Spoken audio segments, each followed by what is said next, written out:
take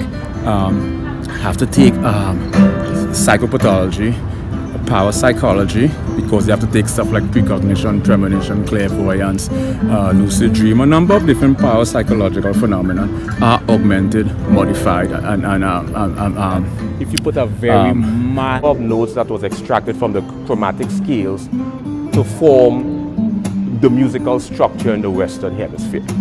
One of the biggest phenomena we have in music is something called octaves. Why do we hear octaves?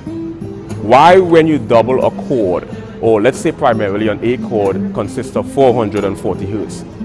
Why, when you double 440 hertz? Related to knowing a lot about all these subjects and being able to explain them and talk. Being able to solve problems. Okay. I have a gift to solve problems.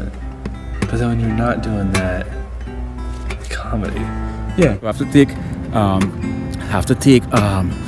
psychopathology, parapsychology, because they have to take stuff like precognition, premonition, clairvoyance, lucid dream. A number of different parapsychological phenomena are augmented, modified, and if you put a very then you have like psycholinguistics, sociolinguistics, and the philosophical aspect of linguistics. We probably don't have rhythmic, meaning that the human ear interprets sounds in increments. So